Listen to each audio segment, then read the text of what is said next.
Alright, sorry about the last video suddenly ending. Like I said, new camera, and I'm still figuring some of that stuff out. This is not a full, just actually a digital camera that takes good video. So let me show you what I've done so far. It's the next morning. This is one of the minis, again, from that board game. I'm thinking about using him as a test subject for trying different things with this guy. So this is where I'm at right now. I just did my base flesh color on the mini, and then came through and cleaned up some of the white that got touched, and that's what I'm about to do on him. Like if you see on the leather strap, I'll just come through with white. I'm using a wet palette, just paper towel, 3 sheets of paper towel folded, and parchment paper. Here are the paints that I'm using, mostly Vallejo, game color, a few of their model as well. Most of my primary colors are in the model. I have a couple colors that I do use that are Games Workshop, but these were things that I did on those other minis. My daughters picked out those colors, and a gold from Games Workshop. I have some, of course, the Delvin Mud, the required washes, the Bata Black, which I've decided I don't really like. It's grainy. For this model, I'm going to mostly be using, I'm going to try out this skin wash from Vallejo. It's their inks. I just picked it up. I haven't tried it yet. That's kind of why I did the mini as I did. The flesh tone I'm using is this Elf skin tone as my base, and then I'll probably do the wash, or I might mix it with something a little bit darker.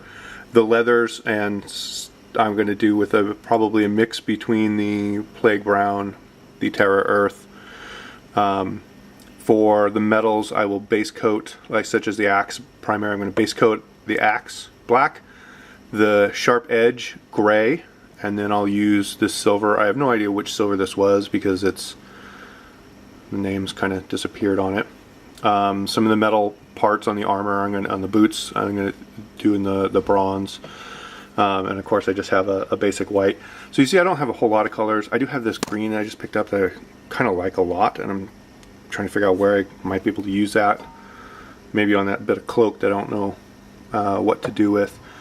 So you see I don't have a whole lot of paints. A lot of these I just picked up actually for this. So I tend to do, on the few minis that I have, I tend to do a lot of mixing of my colors. So you'll probably see, like, since these strips for the leather are so much where the skin's going to be at, I'm going to do that light kind of plague brown on them, since they'll get I'll get a Delvin Mud wash, or they'll probably get hit with some of that same skin wash if I do that. So that's where things are at right now. As you can see, like I said, I have the wet palette. I pretty much use that. I am using a mixture here. This is really was filled up to about here.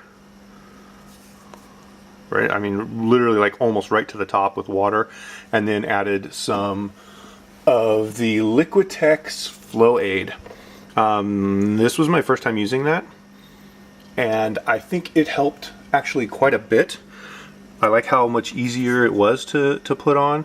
This was probably, I think I did 3 drops of the paint and then 1 drop of the Flow Aid mixture.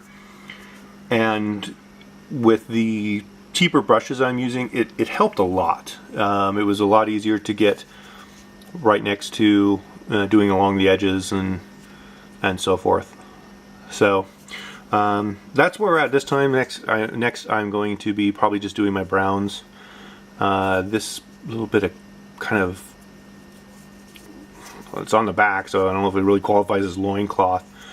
I'm not sure what color I'm going to do that yet. Same thing kind of goes for the bit of fur around in a few places. But most of these little things that look like plate, I'm actually going to do them as if they're leather.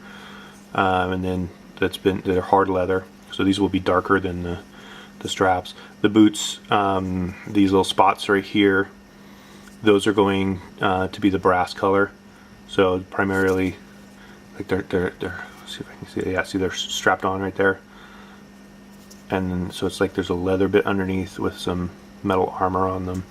Here is where I was talking about with on the axe. I'm going to base this part and most of it black before I put my metallic on, and then just these sharp, sorry about that, get in the shadows, but really just the edge of the blade of the axe. I'm going to do that in the gray before I put the metallics on. So we'll see how it works out. I might end up changing my mind as I go along, but I quickly primed this guy up, and I actually did his flesh tone after I did that guy, because I was like, well, this guy's pretty similar, so should be good, because that way, like I said, that skin wash, I've never used this. I mean, really all I've used so far is the Games Workshop washes. I really liked the Delvin Mud. The Batted Black, I wasn't crazy about. This was done base colored, and then the Delvin Mud, I didn't turn on the macro setting, sorry. And it came out pretty good. Nice, even, light shadows. This one, on the other hand, I did with the Batted Black, and it's too harsh. And maybe that's just because of the size of these miniatures. They're smaller. That made that happen. So I'm thinking about, even because this guy's got such great detail in the muscles, that I may just try my first attempt at doing a wet blend, putting a darker color in the crevices, using another brush just to have a wet brush, and then I saw that technique online, and then just kind of blending that dark up into the existing light, the base color. So we'll see how that works out. I'm going to do that wash on this guy, and that's results of that you'll probably see in the next video. I might actually try and get some of that, of me doing that on tape, but I know now, until I get a bigger memory card, my size of videos are limited. So alrighty, well, thanks for watching.